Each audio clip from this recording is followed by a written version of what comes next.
Hello everyone, welcome to my YouTube channel.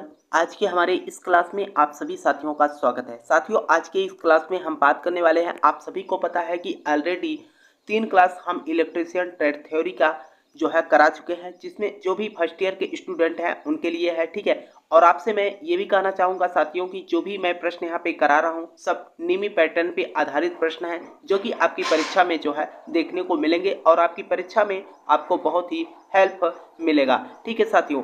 तो साथियों, आज आइए क्लास को शुरू करते हैं। और क्लास को शुरू करने से पहले आपसे एक छोटा सा रिक्वेस्ट रहेगा मेरे भाई, अगर अभी तक आपने क्लास को लाइक नहीं किया तो क्लास को लाइक करिएगा, और चैनल पे पहली बार आप विजिट कर रहे हो मेरे भाई तो चैनल को भी सब्सक्राइब कर लीजिएगा, ताकि आपको क्लास की नोटिफिकेशन बराबर मिलती रहे।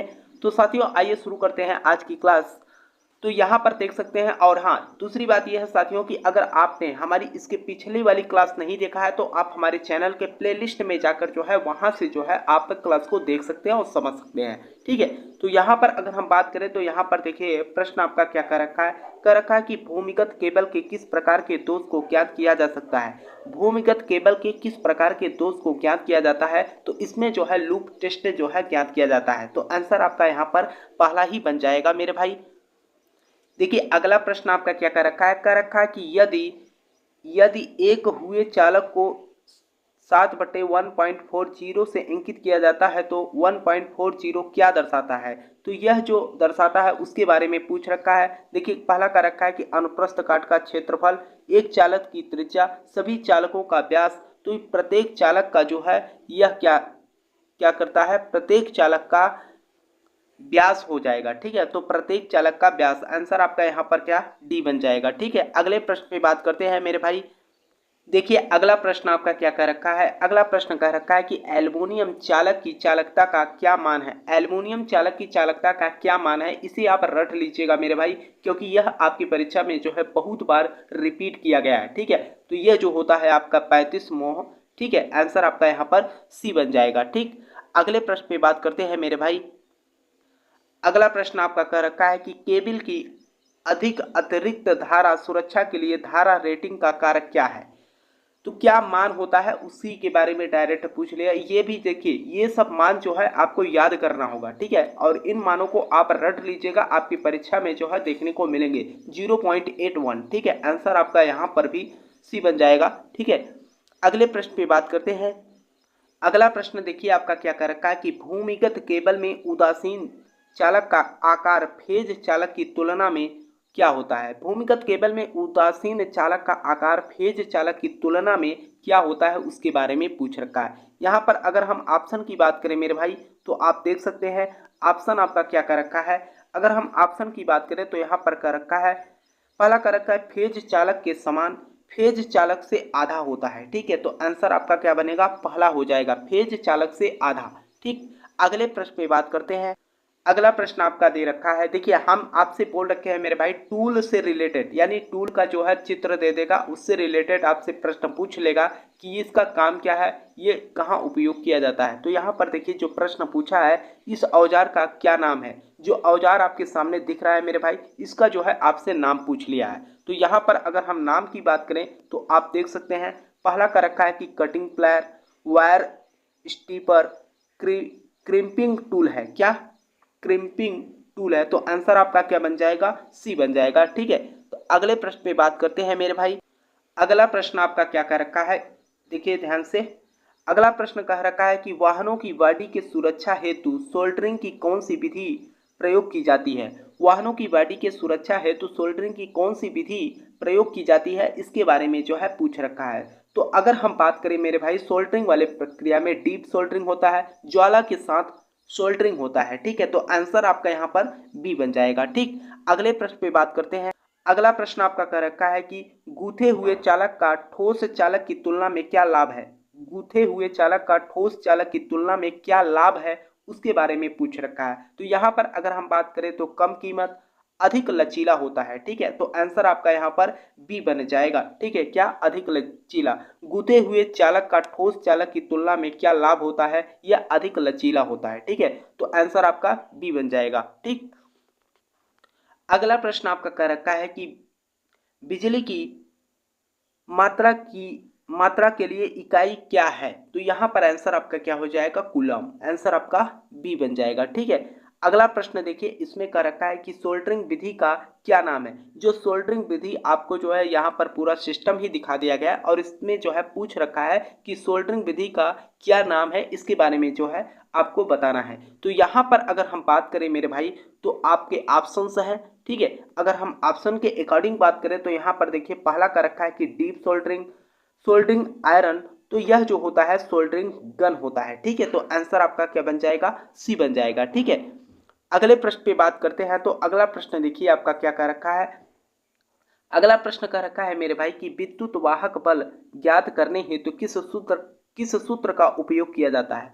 विद्युत वाहक बल ज्ञात करने के हेतु किस सूत्र का उपयोग किया जाता है? बहुत ही इंपॉर्टेंट प्रश्न है मेरे भाई आपकी सीबीटी परीक्षा की दृष्टि से। ठीक है, तो यहाँ पर अगर हम बात करते हैं मेरे भाई, तो यहाँ पर अगर हम बात करें तो आप देख सकते हैं पहला ऑप्शन आपका क्या कर रखा है। देखिए कर रखा है कि विभवांतर माइनस वोल्टेज पाथ, तो यहाँ पर विभवांतर प्लस वोल्टेज पाथ होता है, तो आंसर आपका क्या बन जाएगा? बी बन जाएगा। ठीक है, अगले प्रश्न में बात करते हैं मेरे भाई। देखिए इस मान को आपको रट लेना है। ठीक है, देखिए क्या कर रखा है, केबल की पास के अतिरिक्त धारा सुरक्षा के लिए धारा रेटिंग का कारक क्या है। धारा रेटिंग का कारक पूछ रखा है, तो यह जो है 1.23 होता है। ठीक है, आंसर आपका सी बनेगा। ठीक, अगले प्रश्न में बात करते हैं। देखिए अगला प्रश्न आपका क्या कर रखा है मेरे भाई। अगला प्रश्न कर रखा है कि ठोस चालक की गूंथे हुए चालक की तुलना में क्या हानि है।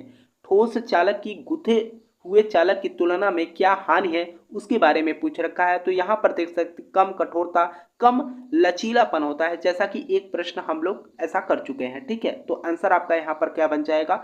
बी बन जाएगा। ठीक है, अगले प्रश्न पे बात करते हैं। तो अगला प्रश्न देखिए क्या कर रखा है। अगला प्रश्न आपका कर रखा है मेरे भाई कि सोल्डरिंग विधि का क्या नाम है। अभी अभी हम लोगों ने एक सोल्डरिंग सिस्टम के बारे में देखा और उसमें पूछ रखा था, तो यहाँ पर देखिए सोल्डरिंग विधि का क्या नाम है यह पूछ रखा है, तो इसके बारे में आप क्या कहेंगे। आप ऑप्शन के बारे में देखते हैं मेरे भाई। ऑप्शन की बात करें तो पहला का रखा है कि डीप सोल्डरिंग, ब्लो लैब के साथ सोल्डरिंग, अगला कर रखा है सोल्डरिंग गन के साथ सोल्डरिंग, तो यहाँ पर कर रखा है कि तापमान नियंत्रित सोल्डरिंग होता है। ठीक है, तो आंसर आपका यहाँ पर डी बन जाएगा। ठीक, अगले प्रश्न पे बात कर ले मेरे भाई। तो अगला प्रश्न आपका क्या कर रखा है। देखिए क्या कर रखा है कि सोल्डरिंग में ठंडे सोल्डर दोष का कारण क्या है। सोल्डरिंग में ठंडे सोल्डर दोष का कारण क्या है, यह जो है आपसे पूछ रखा है। तो यहाँ पर अगर हम बात करें मेरे भाई, तो यहाँ पर अगर हम बात करें तो अत्यधिक उष्मन, अपर्याप्त उष्मन होता है। ठीक है, तो आंसर आपका बी बन जाएगा। ठीक है, नेक्स्ट प्रश्न में बात करते हैं। देखिए आपका अगला प्रश्न क्या कर रखा है। कह रखा है मेरे भाई क्या होता है यदि वोल्टेज को अमीटर की तरह जोड़ा जाए। क्या होता है यदि वोल्टेज को अमीटर की तरह अगर हम जोड़ दें तो क्या होगा। ठीक है, तो यहाँ पर पहला का रखा है कि कम पाठ्यांक देगा। जी हाँ, पहला ही आंसर हो जाएगा मेरे भाई।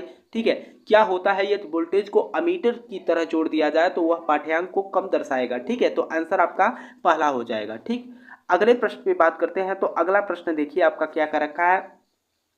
अधिक अतिरिक्त धारा सुरक्षा हेतु क्या उदाहरण है। अधिक अतिरिक्त धारा सुरक्षा हेतु क्या उदाहरण है, उसके बारे में पूछ रखा है। तो अगर हम यहाँ पर बात करें तो देखिए पहला कर रखा है कि एमसीबी, दूसरा कर रखा है एमसीसीबी, तीसरा आपका कर रखा है एचआरसी फ्यूज। तो यहाँ पर अगर हम बात करें तो पुनः तार बांधने योग्य फ्यूज इकाई। ठीक है, तो आंसर आपका क्या? डी बन जाएगा। ठीक है, अगले प्रश्न पे बात करते हैं मेरे भाई।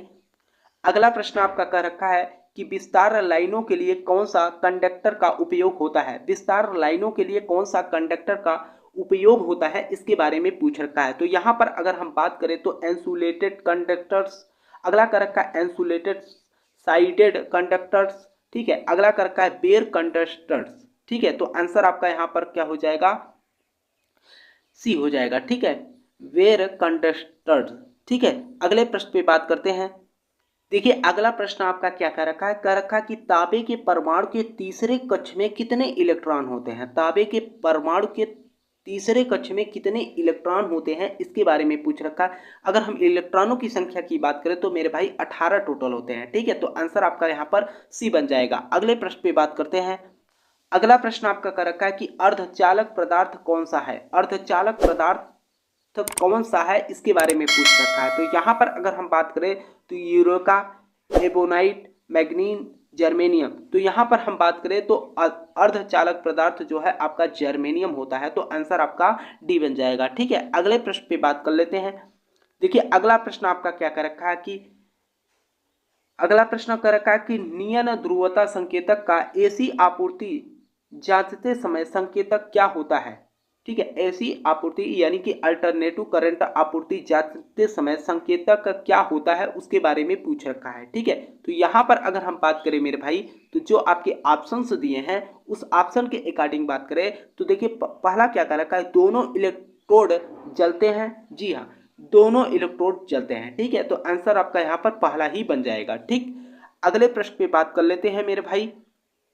देखिए अगला प्रश्न आपका क्या कर रखा है, कह रखा है कि कौन सा नियम कहता है कि बंद विद्युत परिपथ में लगाया गया वोल्टेज वोल्टेज पात के योग के बराबर होता है। ठीक है, कौन सा नियम कहता है कि बंद विद्युत परिपथ में लगाया गया वोल्टेज वोल्टेज पात के योग के बराबर होता है।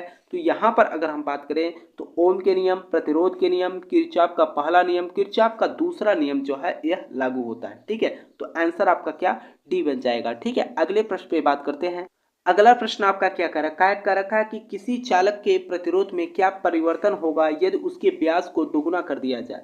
किसी चालक के प्रतिरोध में क्या परिवर्तन होगा यदि उसके व्यास को दोगुना कर दिया जाए। ठीक है, अगर हम दोगुना की बात करते हैं तो यहाँ पर देखिए पहला का रखा है कि दोगुना तक बढ़ जाएगा, 4 गुना तक कम हो जाएगा। ठीक है, तो आंसर आपका क्या 4 गुना तक कम हो जाएगा। ठीक, आंसर बी बन जाएगा। ठीक है, अगले प्रश्न पे बात करते हैं। अगला प्रश्न आपका कर रखा है कि प्रतिरोध का क्या नाम है। प्रतिरोध का क्या नाम है यह जो है आपसे पूछ रखा है। तो यहाँ पर अगर हम बात करें तो देखिए पहला ऑप्शन आपका क्या कर रखा है कि धातु फिल्म प्रतिरोध। ठीक है, अगला कर रखा है कि तार बंधे हुए प्रतिरोध। ठीक है, तो यहाँ पर आंसर क्या होगा, तार बंधे हुए प्रतिरोध। ठीक है, तो आंसर आपका बी बनेगा। देखिए मेरे भाई जितने न्यूमेरिकल प्रश्न हैं, ठीक है, उसको मैं एक क्लास में अलग से आपको करा दूंगा। ठीक है, बाकी अगर हम न्यूमेरिकल की बात करें तो आपकी आईटीआई की परीक्षा में जो है न्यूमेरिकल बहुत ही कम पूछता है, या कहिए कि न्यूमेरिकल आता ही नहीं। एक आध प्रश्न कहीं से पूछ लिया तो पूछ लिया, लेकिन न्यूमेरिकल जो है आपकी परीक्षा में नहीं देखने को मिलेगा। ठीक है, तो यहाँ पर देखिए अगला प्रश्न क्या है, लेकिन मैं आपको न्यूमेरिकल के जितने प्रश्न हैं उसे मैं एक क्लास में आपको कलेक्ट करके करा दूंगा। ठीक है, तो यहाँ पर देखिए किस पदार्थ में ऋणात्मक तापमान गुणांक का गुण होता है। किस पदार्थ में ऋणात्मक तापमान का गुणांक का गुण होता है उसके बारे में पूछ रखा है। तो यहाँ पर अगर हम बात करें मेरे भाई तो अभ्रक। ठीक है, तो क्या अभ्रक होता है। ठीक है, तो आंसर आपका यहाँ पर पहला ही बन जाएगा। ठीक है, अगले प्रश्न पे अगर हम बात करें मेरे भाई तो अगला प्रश्न आपका कर रखा है कि ओम के नियम से संबंधित विद्युत राशियां कौन सी हैं। ओम के नियम से संबंधित विद्युत राशियां कौन सी है उसके बारे में जो है आपसे पूछ रखा है। तो यहाँ पर अगर हम बात करें मेरे भाई तो देखिए पहला का रखा है कि धारा, प्रतिरोध एवं शक्ति। अगला का रखा है कि धारा, वोल्टेज और प्रतिरोधकता। ठीक है, अगला ऑप्शन आपका क्या कर रखा है कि धारा, वोल्टेज और प्रतिरोध। जी हाँ, धारा, वोल्टेज और प्रतिरोध। आंसर आपका क्या सी बन जाएगा। जैसा कि आप सभी को पता है V बराबर IR। ठीक है, इसी पर जो है फार्मूले पर पूछ रखा है। ठीक, अगले प्रश्न पे बात करते हैं। अगला प्रश्न आपका क्या पूछ रखा है, कह रखा है कि एक शाखा खुली होने पर समांतर परिपथ में क्या प्रभाव होगा। एक शाखा खुली होने पर समांतर परिपथ में क्या प्रभाव होगा उसके बारे में पूछ रखा है। तो यहाँ पर अगर हम बात करें मेरे भाई तो पहला का रखा है कि धारा समान बनी रहेगी। अगला का रखा है पूरा परिपथ कार्य नहीं करेगा। अगला आपका कह रखा है उस शाखा में धारा नहीं बहेगी। जी हाँ, उस शाखा में धारा नहीं बहेगी। तो आंसर आपका सी बन जाएगा। ठीक, अगला प्रश्न आपका क्या कर रखा है, अगला प्रश्न कर रखा है प्रतिरोधकता की क्या इकाई है। प्रतिरोधकता की क्या इकाई है तो इसके बारे में ऑलरेडी हमने बता भी दिया था, ओम मीटर। ठीक है, तो आंसर आपका क्या सी बनेगा। ठीक है, अगले प्रश्न पे बात करते हैं मेरे भाई। देखिए अगला प्रश्न आपका क्या कर रखा कि सर्किट ब्रेकरों में आर्क समन सुरक्षा के लिए किस प्रकार के प्रतिरोध का उपयोग किया जाता है। सर्किट ब्रेकरों में आर्क समन सुरक्षा के लिए किस प्रकार के प्रतिरोध का उपयोग किया जाता है उसके बारे में जो है आपसे पूछ रखा है। तो यहाँ पर जो है वैरिस्टर का उपयोग किया जाता है। ठीक है, तो आंसर आपका ए बन जाएगा। ठीक है, अगले प्रश्न पे बात करते हैं। तो अगला प्रश्न देखिए आपका क्या कह रखा है, ये जो है न्यूमेरिकल है। अब न्यूमेरिकल को हमने आपसे बोल रखा है कि जो है एक ही क्लास में हम आपको पूरा न्यूमेरिकल जितने आपको न्यूमेरिकल दिख रहे हैं उसे हम करा दें।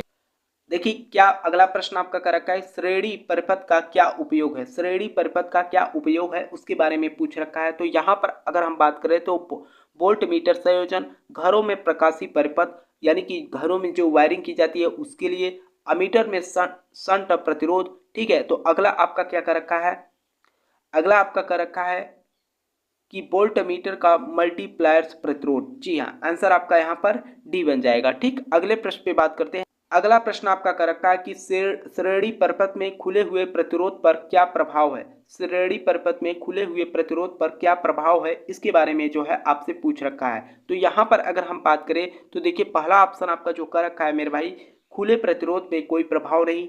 अगला कर रखा है खुले प्रतिरोध में से पूर्ण परिपथ धारा बहेगी। अगला कर रखा है खुले प्रतिरोध के दोनों ओर कुल आपूर्ति वोल्टेज दिखेगा। ठीक है, तो आंसर आपका सी बन जाएगा। ठीक, अगले प्रश्न पे बात कर लेते हैं।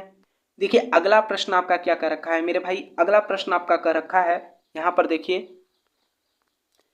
कर रखा है कि यदि तापमान में वृद्धि के साथ इसका प्रतिरोध मान बढ़ता है तो प्रतिरोध का नाम क्या है। ठीक है, प्रतिरोध का नाम क्या है यह जो है आपसे पूछ रखा है। तो यहाँ पर अगर हम बात करें तो यह वैरिस्टर सेंसिस्टर। ठीक है, तो आंसर आपका सेंसिस्टर हो जाएगा। ठीक है, अगले प्रश्न पे बात कर लेते हैं। देखिए अगला प्रश्न आपका क्या कर रखा है, कह रखा है कि विद्युत मात्रा का सूत्र क्या है। विद्युत मात्रा का जो है सूत्र पूछ रखा है, तो यहाँ पर धारा गुणित समय होता है। ठीक है, तो आंसर आपका पहला ही बन जाएगा। तो साथियों ये रहा आज की क्लास। मुझे आशा है साथियों कि आज की जो क्लास है आपको समझ में आई होगी। अगर आपका कोई डाउट रह गया हो मेरे भाई तो आप नीचे कमेंट बॉक्स में जरूर कमेंट करिएगा। ठीक है, जो भी डाउट रहेगा हम अगले क्लास में जो है आपको बता देंगे। ठीक है, और साथ में साथियों आपसे रिक्वेस्ट रहेगा कि अगर अभी तक आपने क्लास को लाइक नहीं किया तो क्लास को लाइक कर लीजिएगा। चैनल पे अगर आप पहली बार विजिट कर रहे हो तो चैनल को भी सब्सक्राइब कर लीजिएगा ताकि आपको क्लास की नोटिफिकेशन मिलती रहे। और दूसरी बात करते हैं साथियों, जो भी साथी हमारी क्लास को पहली बार देख रहे हैं, पिछली क्लास नहीं देख पाए हैं, वे कैंडिडेट जो है आपको चैनल के प्लेलिस्ट में जाकर जो है वहाँ पर जो है क्लासेस पढ़े हैं, वहाँ से जो है आपको क्लास देखकर समझ लीजिए। ठीक है, और मैं आपसे बार बार कर रहा हूँ कि ये आपकी परीक्षा की दृष्टि से बहुत ही इंपॉर्टेंट प्रश्न है। ठीक है, अभी 10-11 दिन का टाइम है मेरे भाई, तो हम आपको नीमी पैटर्न पे आधारित जितने भी प्रश्न आपकी परीक्षा में बन सकते हैं उन पर जो है हम लोग चर्चा करेंगे। ठीक है, और यहाँ पर साथियों आपको बता दें कि जो भी इंफॉर्मेशन मिलेगी आईटीआई से रिलेटेड, ठीक है, कोई भी अपडेट या कोई भी नोटिस जारी की जाएगी तो आपको हमारे चैनल के माध्यम से जानकारी मिलती रहेगी। ठीक है, तो साथियों आपसे रिक्वेस्ट है कि आप लोग वीडियो को भी शेयर करिए अपने मित्रों के साथ, जो भी साथी हों आपके साथी आईटीआई कर रहे हैं। ठीक है, तो तब तक के लिए साथियों आपसे हम मिलते हैं नेक्स्ट क्लास में। तब तक के लिए जय हिंद, जय भारत।